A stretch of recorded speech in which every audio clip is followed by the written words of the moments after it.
Hey there, all you beautiful souls. I hope your day has been absolutely fantastic. It's a pleasure to have you back for yet another exciting episode of What If Naruto Was Sent to the Fairy Tale Universe. Don't forget to pay a visit to the author of this captivating fanfiction and show them some love. You'll find the link waiting for you down in the description. If this what if is sparking your curiosity, drop a comment down below and share your thoughts. And while you're at it, don't miss out on exploring the plethora of other intriguing what ifs available on this very channel. Alright, let's not keep you waiting any longer, let's dive right into this thought-provoking video. Landing with a thump, Murahin untangled herself from Naruto's grip with a frustrated grunt, and trudged off without so much as a glance back. Naruto scratched the back of his head awkwardly, his mouth opening and closing, as if trying to find the right words. It hadn't taken her long to drag the truth out of him about the diary. Once the confession spilled out, she'd shut down entirely, her lips pursed in a pout that had persisted throughout the trip. Apologies. Useless. Attempts to steer the conversation away. Met with puffed-up cheeks and an exaggerated huff. It was like trying to reason with a storm. Watching her disappear into the dense trees, Naruto let out a heavy sigh. What I'd give for Lisana or Elfman right now. They'd know what to say. He glanced back at the spot where she vanished and ran a hand through his spiky hair in frustration. For a moment, the silence pressed in, broken only by the rustling leaves and distant cry of a seabird. The blonde considered chasing after her, but he really didn't know what he'd say. If it was Sakura, he would have let her have some space to blow off steam before trying again. Deciding that was the best course of action for the moment, Naruto took the opportunity to absorb the scenery, something he'd barely noticed during his attempts to placate Murahin. Tenro Island wasn't particularly vast, perhaps no larger than Magnolia, but its rugged, untamed beauty more than made up for its size. Towering cliffs jutted upward like jagged teeth, rocky spires and cascading waterfalls scattered across the landscape. The central peak, an enormous mountain dominating the skyline, rose above everything else like a sentinel watching over the island. At its base, lush rainforests spread like an emerald carpet, vibrant and alive, their bright green canopies stark against the muted grays and browns of the cliffs. The coastline, however, seemed like it belonged to a different world entirely. Pristine white sands shimmering like powdered glass, kissed gently by rolling turquoise waves. His skin prickled as he surveyed the majesty of the island, goosebumps running kisses up and down his arms. Must have been an ancient volcano or something, Naruto mused, shielding his eyes against the midday sun as he scanned the terrain. His gaze naturally gravitated to the crown jewel of the island, the massive, otherworldly tree dominating its peak. If the mountain itself was impressive, then the tree was positively awe-inspiring. Its gnarled, twisted trunk looked as if it had once been several individual trees, fused together over centuries into a single colossal organism. Thick rib-like roots broke through the rocky cliffs, intertwining with the landscape as if the island itself were an extension of the tree. They plunged into the ground and out of sight, as though holding the entire island together in a protective embrace. Konoha may have been the village within the leaves, but there was nothing like this at home to even begin to compare to. Whistling softly, Naruto floated upward, pushing off the ground to get a better view. The trunk alone was monumental, but the canopy? It was something else entirely. The tree's crown spread wide, dwarfing the island below it. Winding branches stretched and twisted through the thick foliage, almost as if they were playing games of tag amongst themselves. Naruto hovered in the air for a moment, staring in awe. Now that's a tree. Taking a wide, lazy circle around the island, he let his eyes drink in the alien terrain. It was breathtaking, rugged cliffs, looping vines, and towering rock formations rising from dense rainforests. But his focus wasn't just on the scenery. As he floated, ideas bubbled up in his mind, places to set traps, ambush points, and misdirection opportunities. The island was a perfect canvas for his pranking genius, its topography eerily similar to Konoha's. But something else gnawed at him, that prickling sensation running along his arms like goosebumps was still there. Frowning, Naruto paused mid-flight and closed his eyes, letting his senses expand. What hit him next nearly knocked him out of the sky. With his eyes closed, the island's magic was no longer subtle, it was alive. The golden glow of Ethernano coursed through Tenro like rivers of light, emanating from the massive tree, and spreading through every root, branch, and stone. He could see the foundations of the island disappearing down into the murky depths of the ocean clearly, the golden glow unlike anything he'd ever experienced before. It wasn't just magic. It was a heartbeat, a living, breathing presence. Tendrils of light brushed against him, warm and inviting, as if the island itself was welcoming him. Even with the light opening of his mind to the energy, he felt his senjutsu, sage technique, immediately snap into place. Never had he experienced such a rapid uptake of the technique, nor such an easy balance of his internal energy. It was almost like the island was helping him stabilize things. Naruto gasped, snapping his eyes open as he clutched his chest, releasing a breath he didn't know he'd been holding. The sensation was overwhelming, like trying to drink the ocean with a single gulp. If Ma and Pa were here, he whispered, wide-eyed, they'd freak out. Taking several moments to compose himself, eventually the only thing he could think of was to find Murahin and talk with her about it. Surely she must have recognized the unfathomable amount of power flowing from this place, since mages from this world were always open to it.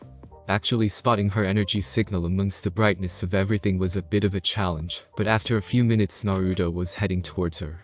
He dashed into the forest and nearly bowled her over with his surprise entry. "Wa Naruto. What's happening? Where did you come from?" Eyes wide, the blonde helplessly flapped at everything around them. "I was just circling the island to try and work out where I'll set my traps for the trials. But then I had goosebumps on my arms, and when I tried to sense the ether nano I was nearly knocked over by the power of this island. It's insanely powerful, like more powerful than anything I've ever felt before, so I had to come down here and see if you'd noticed it, because I couldn't handle it any longer." Murahin's hand clamped down over Naruto's mouth, cutting off the frantic babbling, and causing his white eyes to focus in on her. "Breathe Naruto, breathe. I can't understand what you're saying. Firstly, is everything okay?" She didn't remove her hand, so Naruto could only haplessly shrug. "Okay, that's a start," she replied. "So, are we in danger?" A shake of the head. "Is the island in danger?" A pause, then another shake. Frowning, Murahin considered the pause. "Are you sure the island is okay?" Naruto shrugged again, his eyes calmer, but still furrowed and overwhelmed.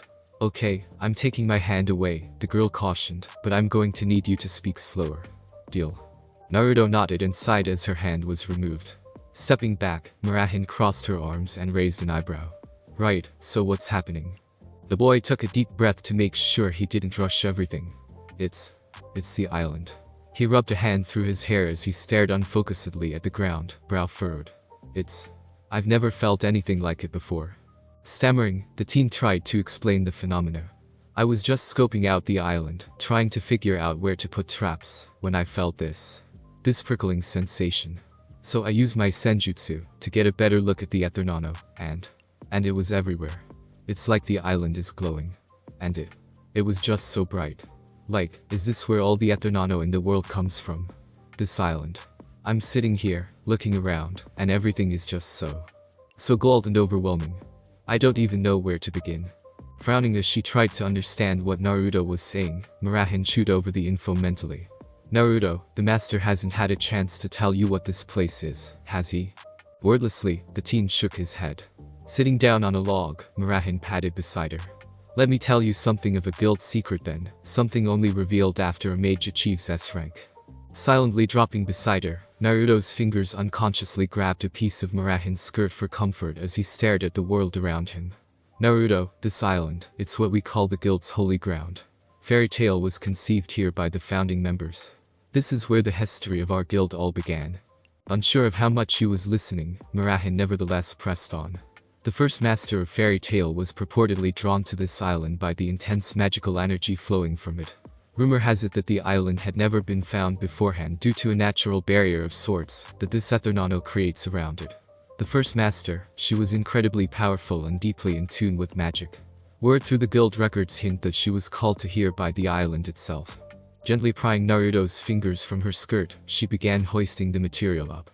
So overwhelmed by everything, Naruto didn't even react, instead just watching silently as the fabric was pulled high up over her thigh to expose the fairy tail crest just below her left hip. Finding Naruto's own crest stamp on his palm, she pulled his hand down beside her own, and waved her fingers over them. Each crest lit up with a very soft glow, so faint that if they weren't paying attention, they easily could have missed it. Seeing Naruto's eyes focusing on the light, she continued. "The fairy tail crest isn't just a symbol of unity to the guild, it also is our key allowing us to reach the island. Without it, no one can find this place. Other mages have tried, but to this day none from outside Fairy Tail have set foot here." Gently lowering her skirt back down, she took Naruto's hands in hers. "I understand what you're seeing must be overwhelming, even if I don't fully comprehend what you're experiencing right now. The magic here is tremendous, that much I can agree with you on. But it's not something I've ever seen. Certainly not the way you're seeing it. Her fingers brushed slightly against his cheek, her thumb grazing the edge of his orange-rimmed eyes. The way your energy works. It's different. Maybe that's why you're experiencing something none of us ever have. Not even Master Makarov has described anything like this.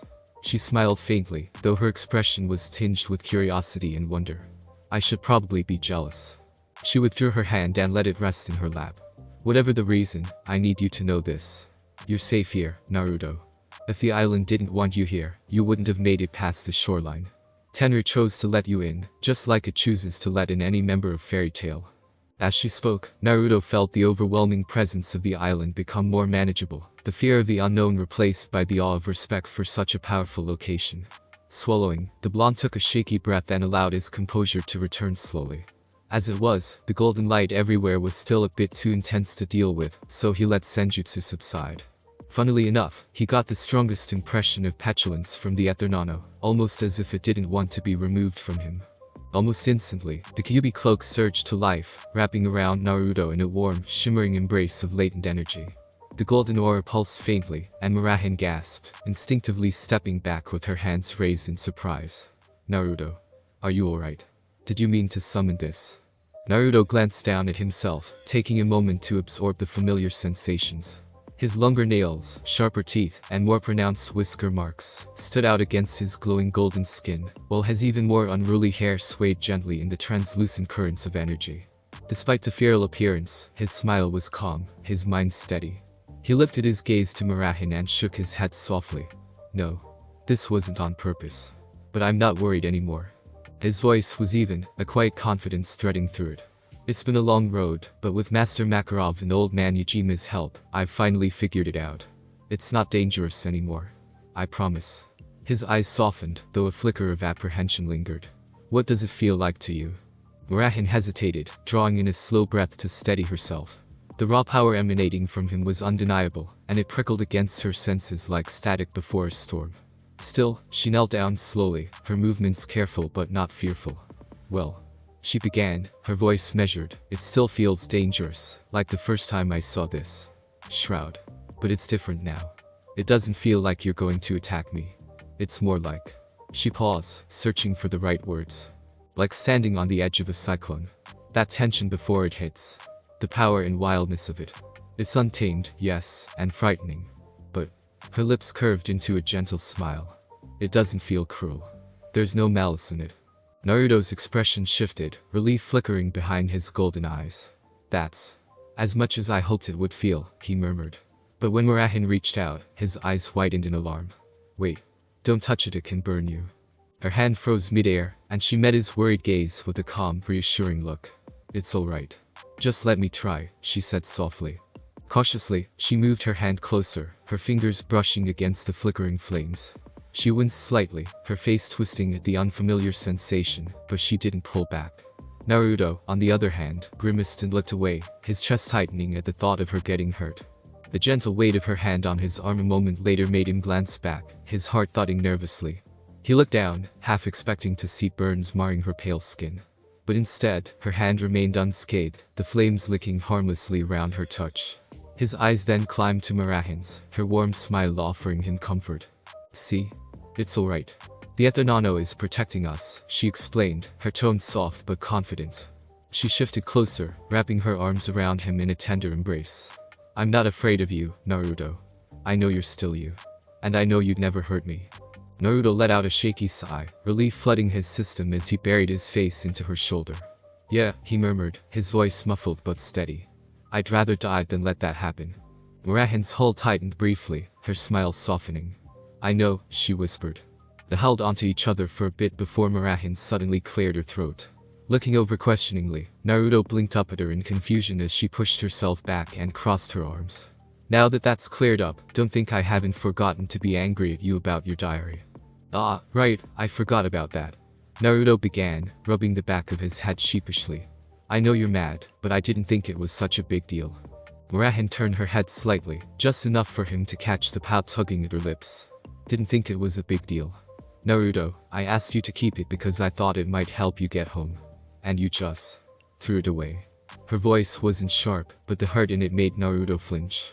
I mean, yeah, I tossed it, but only because it wasn't really working, he said quickly, trying to cover his actions. I figured I'd focus on what's actually gonna get me back, like, you know, training and finding clues. Writing in a diary just didn't seem useful. Murahin crossed her arms, her fingers tapping lightly against her elbow as she let out a sigh. It wasn't about the diary itself, Naruto. It was about taking a moment to reflect. You've been so focused on the big picture that you're not giving yourself any time to just breathe.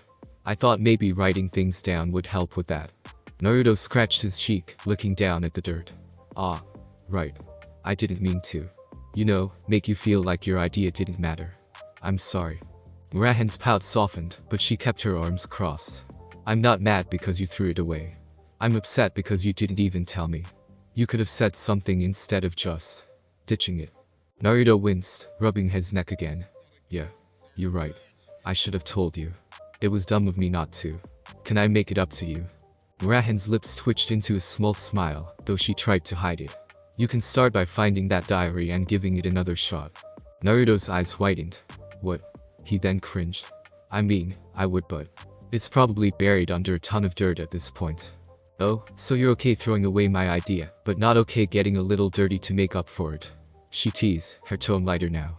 He groaned but couldn't help the grin tugging at his lips. Fine, fine. I'll go find it. But if I'm buried alive, I'm coming back to haunt you. Murahin giggled, finally uncrossing her arms.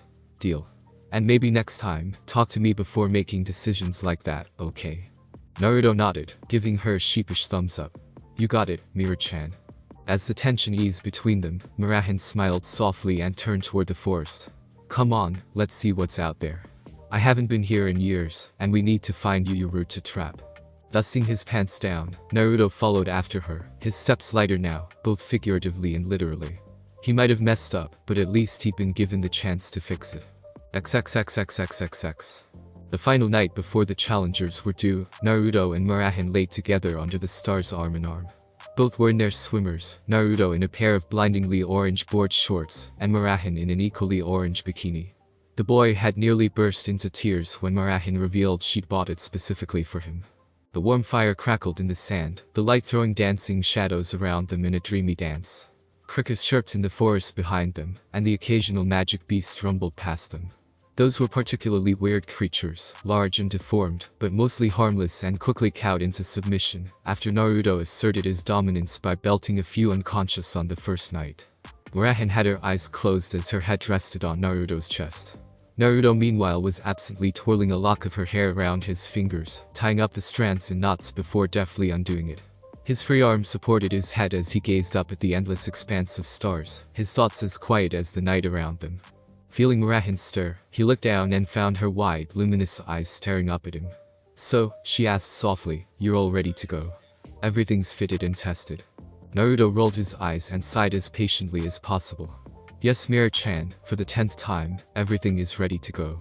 I promise. You even tested the traps yourself, remember? The girl frowned and stuck her bottom lip out. I'm just making sure.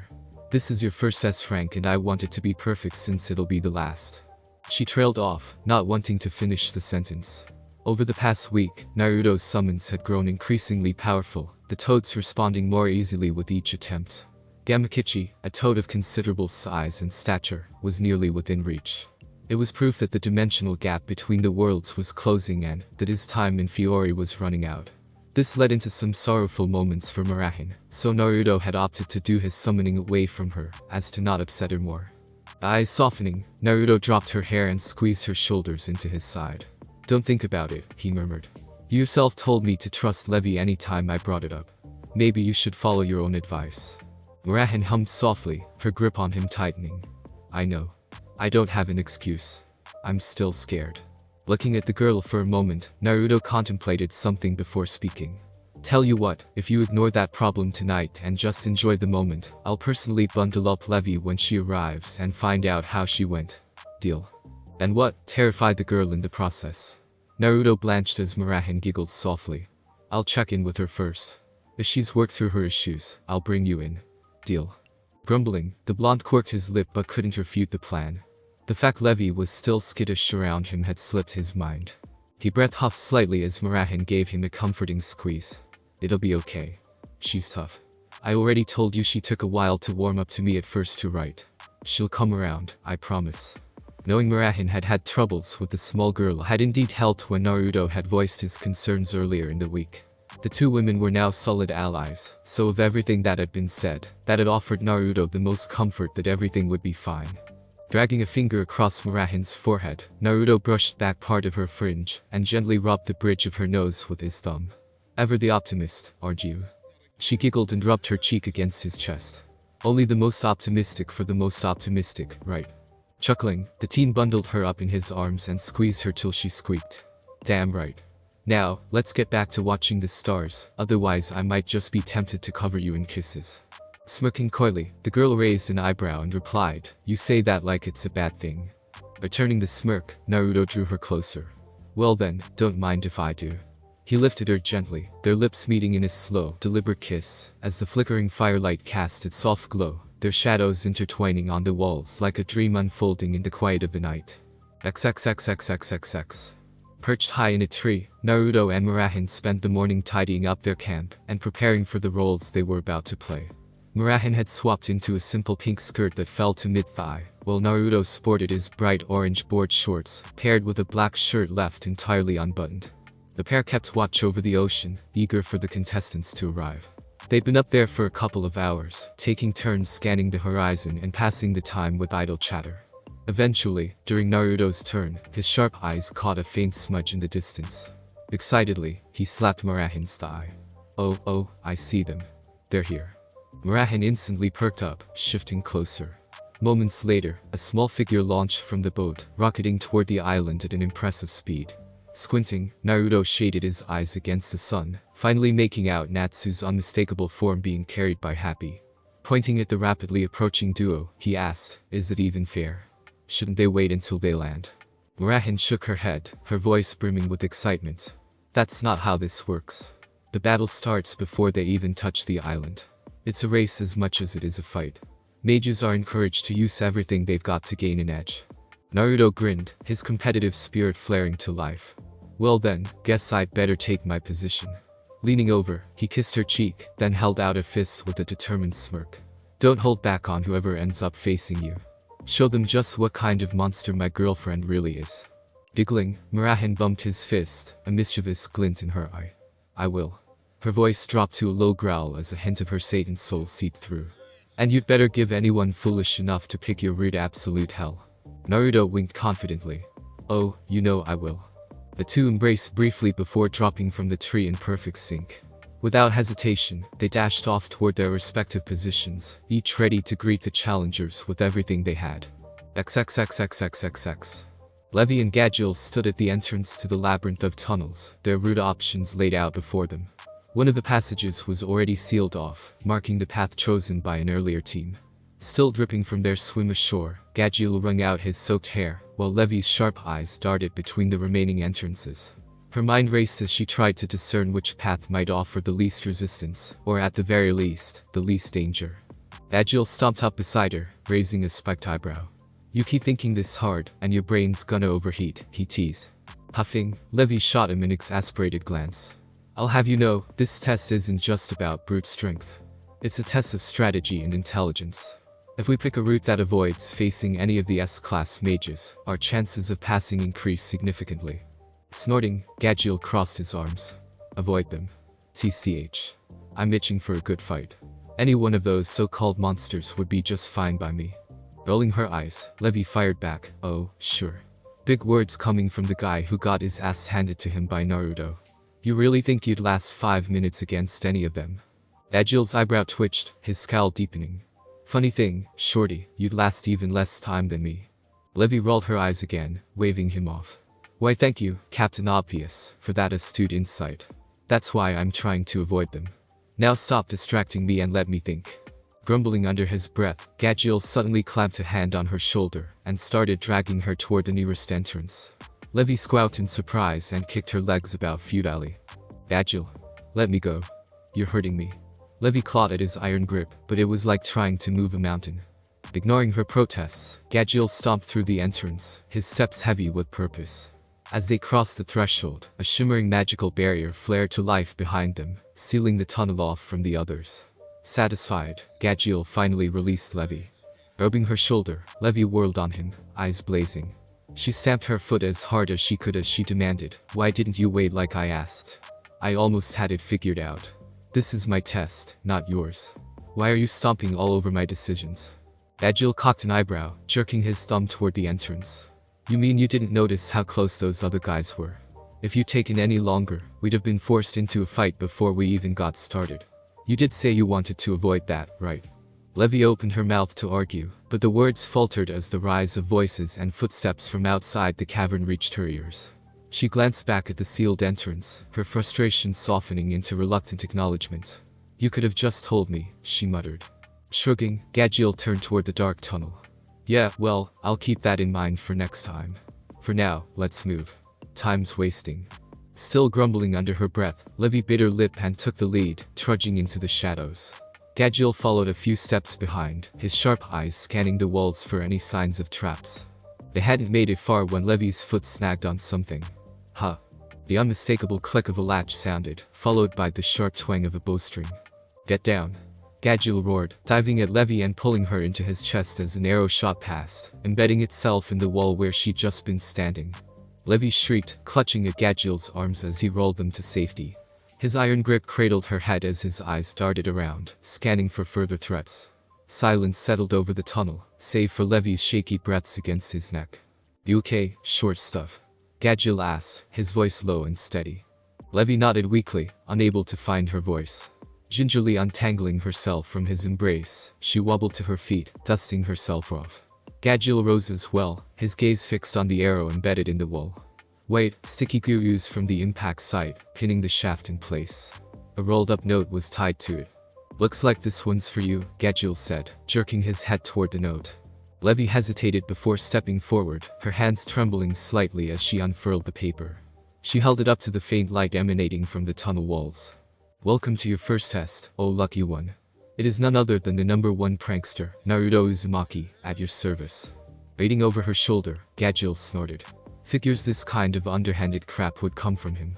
Ignoring him, Levy continued. "While this may be my first time joining the S-class trials, I've been on plenty of S-rank missions. And here's a little secret. It's not always about who's the strongest. Sometimes, the brain saves the day. So, today, you're the brain.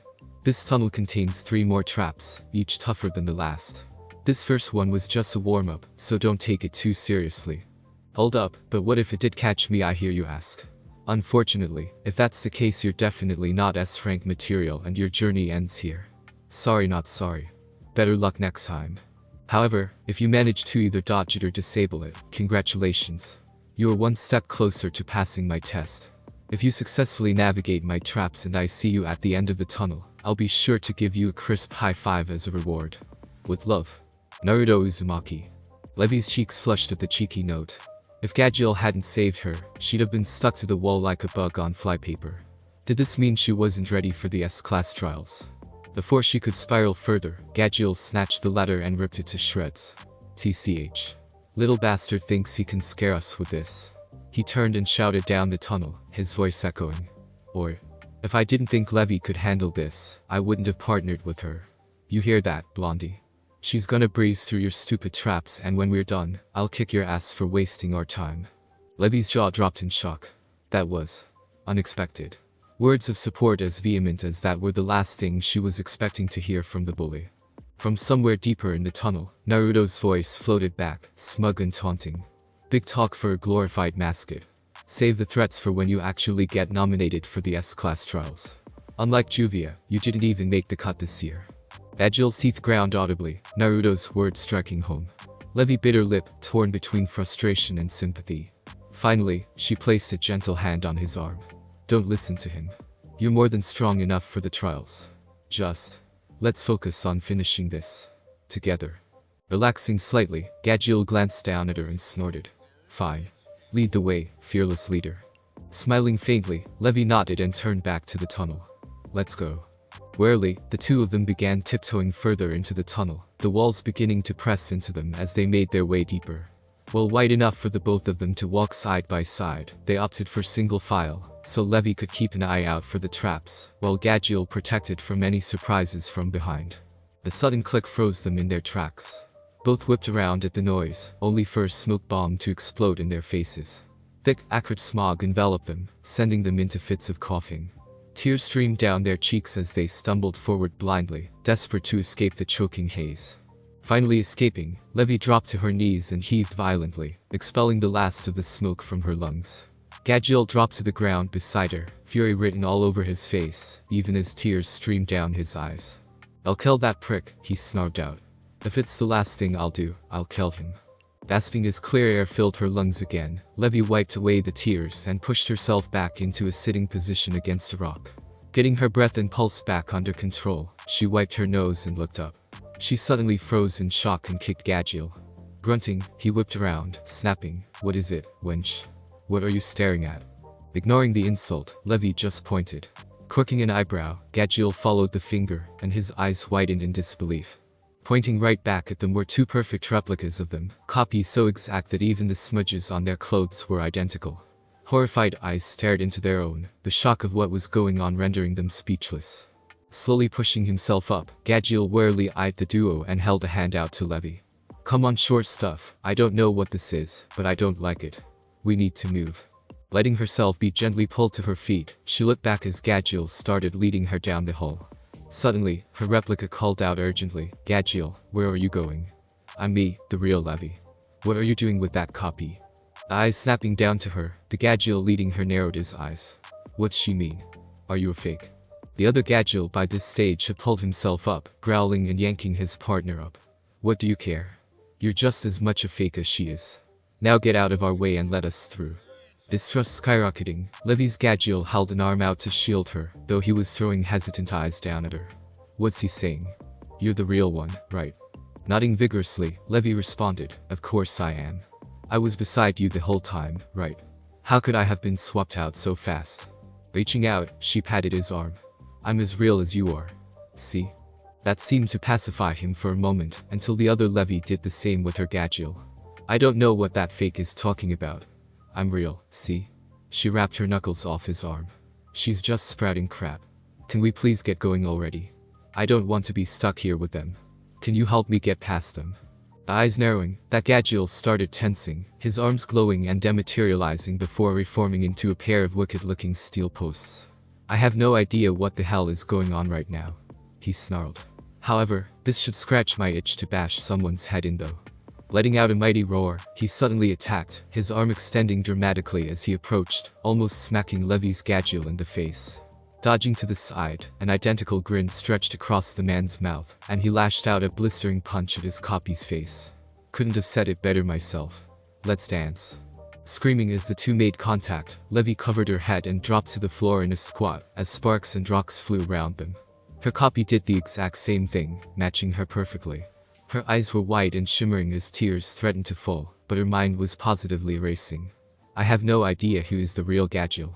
Obviously that me is a fake, but how do I confirm to the real Gajil that? What do I do?" Watching as the two powerhouse mages fought, Levy struggled to even pick who was originally standing beside her. Their lust for battle, the rage in their eyes, the wide grin across each of their faces, it was freakishly perfect. There was no way to tell them apart, even their magic seemed to be the same. That being said, it was difficult to tell as they were moving so damn fast their fists were nothing but blurs. Sparks shot from around them as their fists collided, the staccato booms filling the small tunnel with a painful level of noise. By this point, each of them were lost in the thrill of the battle, ignoring the two Levies for the delightful exchange of blows with their counterpart. Suddenly, Levy heard the sound of running, and she looked up to see her copy having made a break for it and dashing past the warring twins. Finally on the other side of them, she turned and screamed at the pair, "I don't care which of you comes with me, one of you just break off and help me. We can still beat this." Bursting back in a shower of sparks, the Gajil with metal poles as arms scowled in fury. The other Gajil bobbed tauntingly, fists raised intimidatingly and beckoning him back into the fight. "You seriously going to just run away and cower with your tail between your legs?" His voice then raised so their tormentor could hear further up the path. "Don't mock me, Naruto. I'm not that much of a bitch, am I? You seriously think having a fake run away like that would be enough to make me stop?" Eyes flashed and Gajil roared in fury. I'm a bitch. I'm a bitch. I'll show you who's the bitch. Sucking in a stupendous amount of air, Gajil's chest billowed outward as he readied an attack. Right as he was about to launch it, the Levy on that side of the fight rushed up and grabbed his arm. No, don't. She shrieked, if you unleash that in here you'll bury us all. She started tugging on his arm urgently. This thing is just a fake. Save it for the real Naruto, you can tell him exactly how you feel once we're out of here. Smoke billowed from his nostrils as his eyes flashed lividly. All the instincts in the world were telling him to vaporize his infuriating twin, but even through that fog of anger he heard Levy's reason. Swallowing the attack, he let out a viscous bark as metal filings flew out of his mouth. You hear that, you bastard? He screamed into the air. I'm coming for you and I'll make you rue the day you were born. Turning, that Gajil then ran off with the other Levy, leaving the original girl shivering on the floor with the other Gajil standing protectively over her. He finally sighed and let out a breath, keen eyes watching them leave. Looking back down at his ward, he asked softly, you doing okay, midget? Unable to reply, Levy just watched her chances of passing the test run off into the dark. Her eyebrows drew together in desperation as she started hyperventilating. No, this can't be happening. I don't want to lose, not like this. Not to some fake. In anguish, a sudden flash of inspiration hit her square between the eyes, and she scrambled to her feet. Snatching up her magical pen, she suddenly screamed out, solid script. Magnet. Writing the word in the air, a towering metal rendering of magnet materialized with a resounding thud, filling the height of the tunnel. From ahead came a startled gasp, followed by a string of furious curses that made Levy's cheeks burn, and with an earth-shaking crash, the real Gajil collided with the magnet, sticking to it instantly. Wrenching himself around on it, he roared out, what the blazing hell is this? I'll kill the next freaking person to test me, mark my words. Pushing past the fake Gajil standing over her, Levy rushed to the original's side and clung to him desperately. Gajil, it's me, the real me. I know it's the real you because the other one didn't get stuck to the magnet. That's how I figured it out, the fake one couldn't be metallic as you're the only metal dragon slayer in the world. Dispelling her magic, Levy let Gajil drop to his feet behind her, as she turned to face the imposters. Now, all we need to do, is take care of these two and that will be enough. Feeling a sharp blade on her shoulder, she looked up fearfully as the real Gajil looked down at her suspiciously. And how do you intend to prove you're real and not a fake? At a loss for words, Levy's eyes shimmered in despair as she spluttered out, but my magic, she couldn't copy that, couldn't she? Even so, Gajil's eyes narrowed. That was abruptly cut off though as the other Gajil started clapping. Another clap accompanied that one from further down the hall, as that Levy walked back. Well done on passing test number 1. She exclaimed. Being able to recognize your team even in disorientating situations, is a massive part of being the leader of a mission. Yep, really well done, said the fake Gajil. Good thinking with using a magnet to work out who was who. Blinking owlishly at the pair, Gajil looked from them to the girl he had trapped under his arm. Suddenly bursting into a flurry of movement, he yanked his arm back from the girl's shoulder, and quickly returned it back to its normal state. Not totally understanding why everything suddenly ended, he stammered out, what's happening? Why are you stopping now?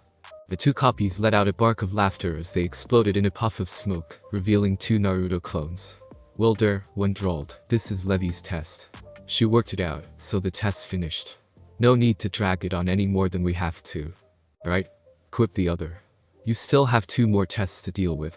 You guys better hop to it, don't want to get stuck in here and get left behind by everyone else. Eyes widening, Levy gasped. They are so right.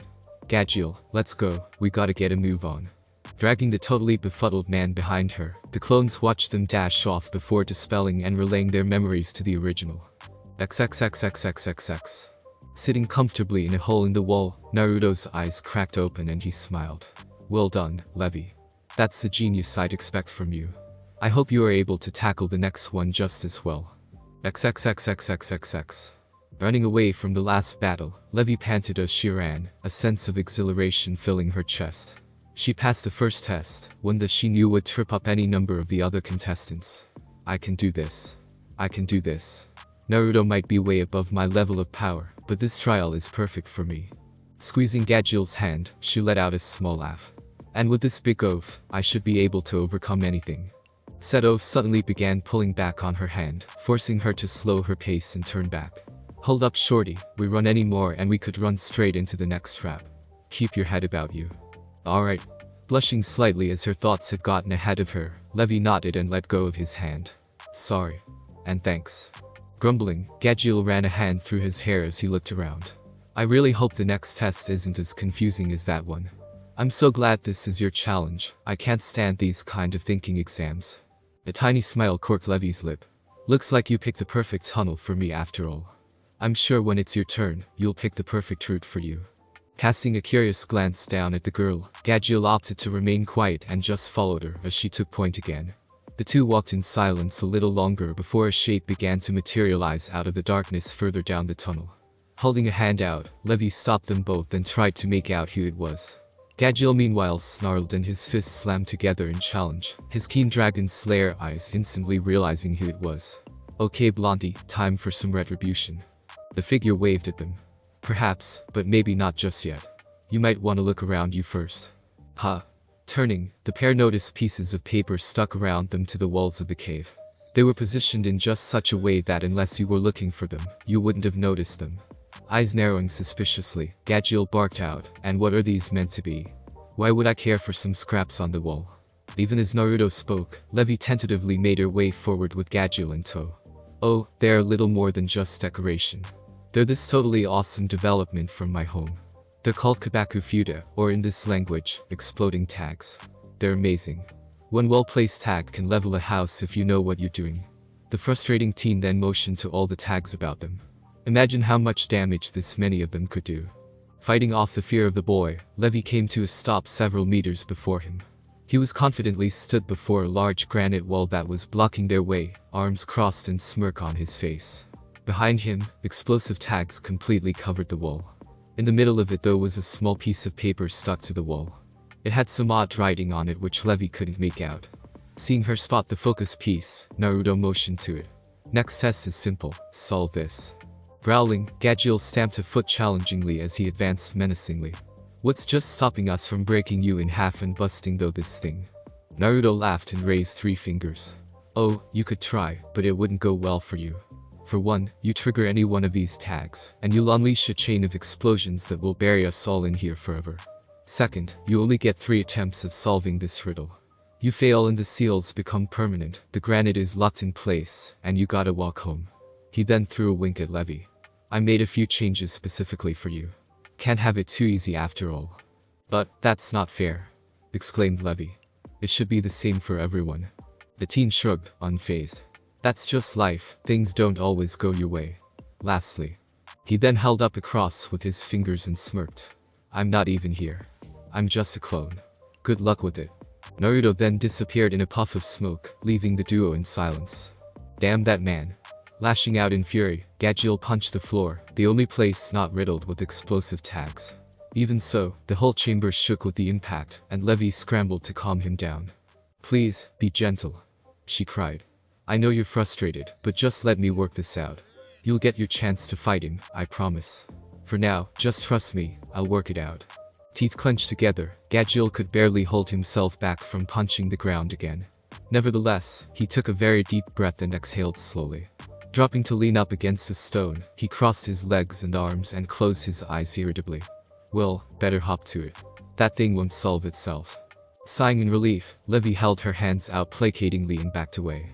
You got it, Gajil. I won't be long. Once assured he wouldn't do anything rash, she turned and walked up to inspect the note. Her eyebrows furrowed together as she saw the note written in something indecipherable. Quirking an eyebrow, she reached out and turned it 180 degrees. Oh. Suddenly, she realized it was a note written in Naruto's home tongue. Ripping it from the wall, she found a rock to sit on and crossed one leg over the other as she started studying it. The note read, QKO. HHKH Diaris KF. DNJKLN. LA. Biting a fingernail, the girl dipped into her satchel and dug about for her translation page. Deftly pulling it out, she got to work inscribing the lettering into the paper. While her progress with Naruto's home language was rapid, this was still far too advanced for her to read without assistance. Eventually, she wrote down the last character, and the paper glowed blue. Absorbing the words, it then revealed the translation, which read, To move forward, speak the tongue not your own. The first breath of the morning greets the land, yet fades before the sun stands tall. Call its name, and the way shall open. Clicking her tongue, Levy pondered the possible meanings of the riddle. Breaking it down, she came to understand it was a verbal password that would open the path, as indicated by call his name, and the way she'll open. The first breath of the morning. Quirking an eyebrow, Levy pondered the possible meanings. Could it be talking about the morning breeze? Twirling her pen around her thumb absently, she muttered to herself, no, I don't think it would be the wind that's always around. Maybe the dew. Eyes rising to the wall, she called out, dew. Waiting a moment, she frowned as nothing happened. She tried again, hoping to get a reaction. Nothing. Grunting frustratedly, she looked back to the note. To move forward, speak the tongue not your own. When the first breath of the morning. Wait, speak the tongue. Eyebrows rising in realization, she quickly jotted the word do down onto her translation page. The interpretation came back and Levy called out, see you. The tags around the wall suddenly lit up in a warm red glow. That was all that happened though as they faded back to dark. Internally fist pumping, Levy got to thinking about other words that could fit the riddle. Okay, that was one reaction. Good. It didn't work, so I have 2 attempts left. What else could it be? She ran through option after option in her mind, birds, clouds, mist, fog, and so on, all considered and discarded. None seemed to quite fit the theme of the riddle, and she wasn't willing to risk her limited attempts. First breath. First breath. First breath. Scribbling down an answer, Levy called out the translation, Asa. The tags glowed red again, and the girl cursed uncharacteristically. One attempt to go and the translation of morning wasn't the answer. Sweat beaded on her forehead as she racked her brain for the answer. Come on Levy, you got this. Naruto isn't as smart as you, so the answer should be obvious. Maybe I'm trying too hard. What's a simpler answer than morning or dew? Tapping her pen against her brow, Levy chewed the inside of her cheek as rolled the riddle around in her mind. First breath of the morning. Greets the land. What fades before the sun stands tall? Standing tall could indicate noon. Hang on, what about dawn? Sweating as she made her last attempt, she took a breath as the translation for dawn came through. Taking a breath to steady her nerves, she paused, then called out, Yoke. To her everlasting relief, the seals suddenly lit up green before exploding in puffs of smoke. The huge wall that was blocking their way exploded with smog, a clapping Naruto smiling at Levy. Well done. That was much harder than the last test. Levy beamed under the praise as both she and Gajil got to their feet. Sometimes, you don't have all the answers to a mission, and you need to be able to decipher difficult messages on the fly, the teen instructed. Good job on working through that one, I knew you could do it. Giggling bashfully, Levy twirled a lock of her hair shyly and ground a toe into the floor. Oh, you know, if there's one thing that's my strength, it's words. Striding past the girl, Gajil glared at the still smiling teen, and poked him in the chest. So what would have happened if she'd got it wrong, huh? You honestly think risking her life for your stupid brain game was worth it? Her life, huh? That's cute, you're so protective of her. Levy's eyes widened and she looked down at the floor with a blush. Gajil's cheeks colored ever so slightly at the implication too, the reaction drawing a smug smile from the annoying blonde. Allowing Gajil to save some face though, he didn't press the issue. As far as those tags are concerned, they were just all my clones transformed into tags, same as me transformed into this wall. If she'd have failed, I'd have disqualified her and let the master know my decision. He shrugged nonchalantly. Adding a little tension into the mix just makes things more exciting, wouldn't you agree? Growling, Gajil lashed out and Naruto nimbly danced back, narrowly avoiding the attack. Whoa there. Straightening his shirt, the teen shot Gajil an annoyed look. This isn't your test, Dadabayo. Calm your tits. Growling threateningly, Gajil almost snarled something back, but felt Levy's soft hand on his shoulder. Looking down, he saw her shaking her head. Don't rise to his provocations. He's not worth the effort, not yet at least. This one is probably a clone too. Right. She glanced up and Naruto cocked his head acceptingly. Ah, you got me. The real me is down that way with the last test. I'll see you there. Exploding in a cloud, the clone dispersed itself and left the two in silence once more. A rumble from Gajil's chest reverberated through the room, and he wrinkled his nose in disgust. I think I hate him. I think I actually, wholly, hate him. Rubbing her companion's arm comfortingly, Levy sighed. I can't say I totally understand what you mean, but I can certainly say I don't like him very much right now. These challenges, the mental strain, he's not playing around. She looked up at her tall partner. I'm honestly so thankful this is just a test. I'd hate to face him as an enemy in real life. Snorting, Gajil was uncharacteristically quiet. He then quietly murmured, "He's one hell of a force to be reckoned with. Of that, I am 100% sure." Realizing it to mean that time when Naruto fought him at Phantom Lord's Guild, the girl nodded slowly. Choosing not to comment though, she just slipped her hand into his and began leading him down the tunnel, as sunlight very slowly began to illuminate their path. It was only a short walk, and 5 minutes later they reached the end of the tunnel, greenery and nature just beyond beckoning to them. Unfortunately, stood in their way was Naruto, stance wide, arms crossed and his face hidden by the light behind him. Calling out, Gajil confirmed, "You're the real one, right?" Naruto nodded affirmingly, calling back, "You finally got me. Ready for the last test." Swallowing nervously as goosebumps began running over her skin, Levy steeled herself and nodded. "Bring it on. We are ready." She squeezed Gajil's hand to comfort herself. What she didn't expect was the gentle squeeze in reply. Smiling softly, her gaze solidified. "Together, we got this." Uncrossing his arms, Naruto squared himself. Suddenly, a fearful feeling washed over Levy as a dreadful pressure started growing around her. No. Oh no, no, not this again. A very soft golden light began to illuminate Naruto, the glow only just being visible against the light behind him. "Are you sure?" Gajil grinned, slamming his fists together. "You're damn right I am. I've been waiting ages for this moment. What's the test?" A gust of wind slammed into the duo as color intent spiked all around them. Levy screamed in fear and even Gajil's eyes widened in surprise, a bead of sweat trickling down his brow. Naruto's eyes started glowing dangerously as he began slowly walking forward into the tunnel, the bright light from his aura illuminating the walls around him. "This test is simple." His voice started growling as his vocal cords thickened. "We fight. One survives. The other does not. You sure you're ready?" Levy's breath faltered as Naruto drew to a stop several meters before them.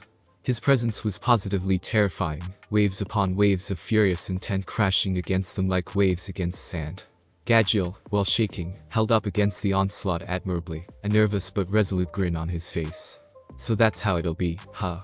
Finally ready to settle the score for real."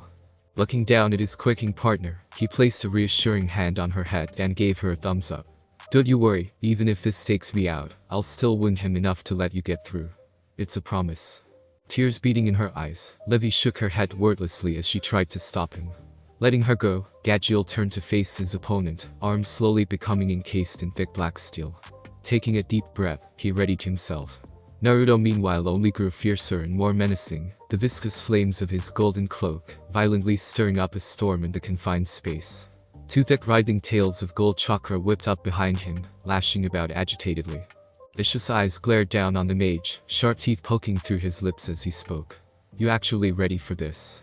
Willing to bet your life on it?" Laughing humorlessly, Gajil crouched. "Tomorrow ain't promised to no one. May as well go out with a bang." Frowning, Naruto just growled, a deeply animalistic rumble that echoed ominously throughout the cave. Readying himself, the duo nearly sprung into action when Levy suddenly dashed between them. Her arms were held out to both men, and the poor thing was shaking like a leaf. Tears ran down her face and she sobbed openly, the fear of Naruto's form and the violence to come reducing her to a bawling mess. However, she stood firm and locked eyes with Gajil, a broken acceptance written all over her face. "Don't fight him. You'll be killed. Can't you feel it? You don't stand even a second's chance." Eyes widening in surprise, the mage looked from Naruto's ferocity to Levy's desperation. I don't understand." He struggled to work out what she was doing. "Why quit now? You're so close to the next step." She shook her head, snot and tears flying everywhere. "I don't care about the stupid test if it means you could die. We can try again next year. This isn't worth a life or death fight. You're seriously going to forfeit this?" Gajil growled furiously, even as Levy turned to face the demon incarnate. Scared anger furrowed her eyebrows, even as she trembled before Naruto. "Yes, I surrender. I will not risk Gajil's life over something so stupid." Naruto's eyes narrowed, wind wildly whipping his hair and clothing around. "You mean it?" Squeezing her eyes shut, Levy sobbed brokenly and nodded, not willing to face the consequences. All her hard work, all her progress up to this point, all of it rendered useless in a single moment by an overwhelming force. Seeing her resolve, the fury of Naruto and the terrifying bluster of his fox's cloak subsided quickly. Letting out a slow breath, he walked up softly to Levy, ignoring the hostile glare from Gajil, and placed a very gentle hand on the trembling girl's shoulder. "Well then, you pass." Gajil's mouth dropped open in shock, his arms flopping to hang uselessly beside him. Levy's eyes snapped open, her white astonishment taking in the soft smile of her tormentor. I pass. Naruto nodded comfortingly. Yup, you pass. Levy's knees buckled and she fell to the floor, brows creased together in confusion. I don't understand. How? Naruto looked up at Gajil and smirked. You were willing to throw away your mission to save your friend. You don't even realize how valiant it is. His expression softened, touched by memory. My first teacher had a saying about that. In the ninja world, those who break the rules are scum, but those who abandon their friends are worse than scum. With a fond smile, he reached down and helped Levy back to her feet. Human life will always be more important than any mission. That's a fact. You should never put success above the lives of your companions. I learned that lesson early. Making sure she was steady, he let her go. As a leader, you have to be willing to let go of a mission's success, if it means saving your friends. If you ever find yourself facing an enemy that could kill you, don't stand and fight. You run. Regroup, plan, and try again when the odds are in your favor if you must. Turning to hold Gajil's stare, Naruto's tone turned firm. Sometimes, you won't have a choice. There will be fights where it's life or death, and when that happens, you fight. And you win. No other option. Then, looking back to Levy, he placed a reassuring hand on her head. But if there's any chance to retreat and try again, any other path you can take, you take it. You can't change nothing dead. Always aim to survive. Stepping back, he gestured toward the path ahead, a warm pride in his eyes. That's why you pass. Well done, both of you. Such was their shock that neither mage said anything for several long moments. Eventually though, Levy managed to break her trance and she swallowed. Stepping back, she gently took hold of Gajil's hand and led him towards the exit. She shook as she passed Naruto, glancing to look up at his sad smile. Levy. His soft voice caused her to pause. I'm really sorry for doing that to you. However, I'd rather you go through this now in a controlled environment than have something like this catch you unready on the field. He sighed, hand running through his hair as he looked away. These S-rank missions, they're no joke. I do believe you have the capacity to be an S-rank mage, but you must know of the risks. Still, he held out a hopeful hand to her. I wish you all the best with the rest of the trial. Eyeing the hand, Levy sucked on her lips before nodding. While fearful, she recognized the truth in his words. Holding out a hand, she gripped his firmly and shook it. Thank you Naruto. I won't forget this lesson. I promise. Chuckling, the blonde nodded. Yeah, I doubt you will.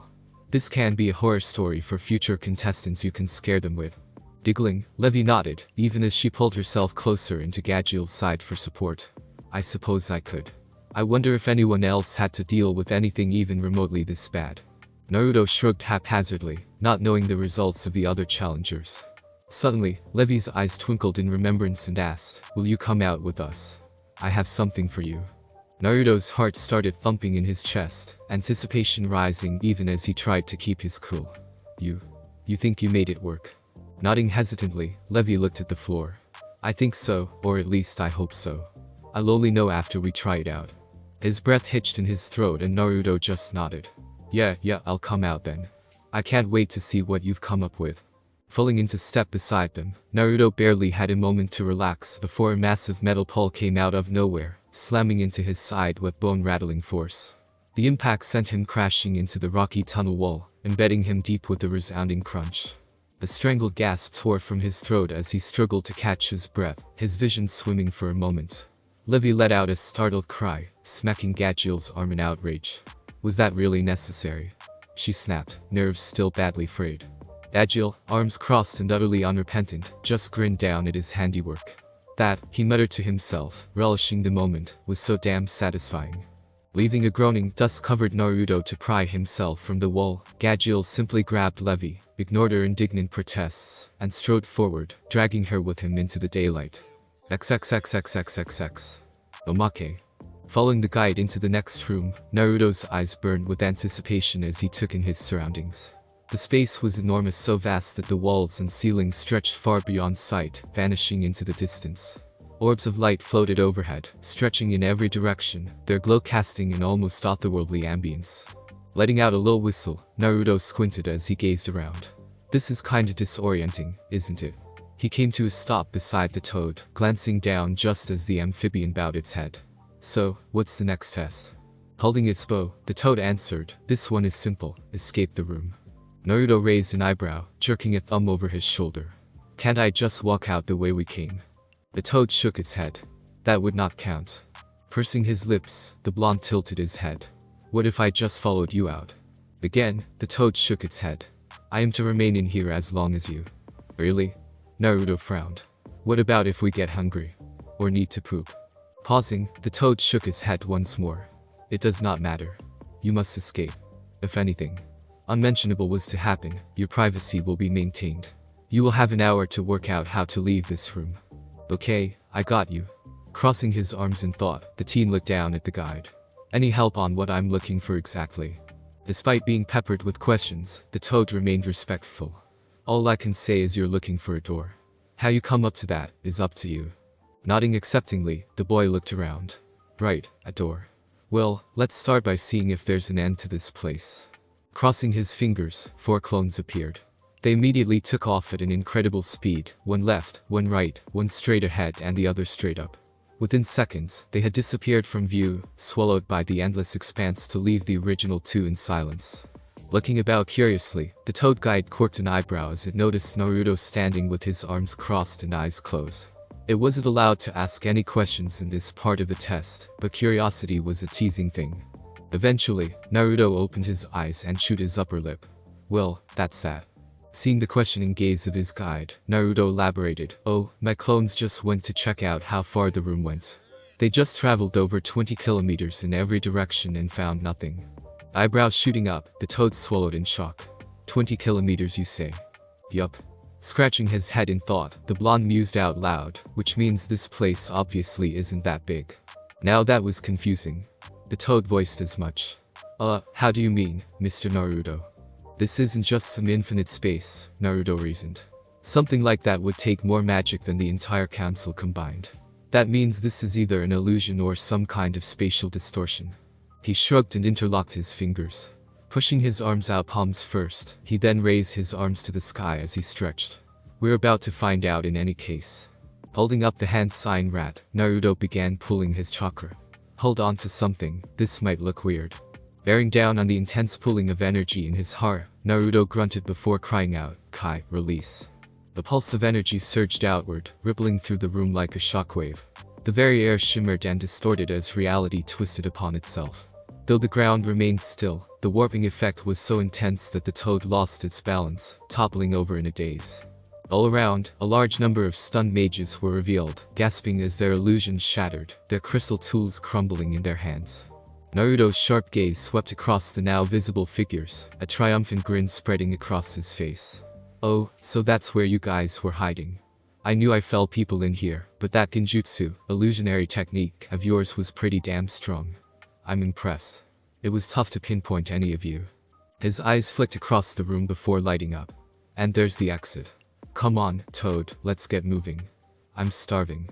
I wanna finish this then eat." The guide could only watch in bemusement as the blonde strolled toward the door, completely unfazed by the awestruck mages around him. Muttering to itself, the toad pulled out its clipboard, scribbling down a note. "Pass. New fastest time achieved." Sighing, it shook its head and dutifully followed after him. Thanks for listening. I do hope you enjoyed it. If you want the next part of this video, like, subscribe and comment down below and turn on the bell notification. And also check out other videos that I have created and enjoy. See you in the next video. Peace.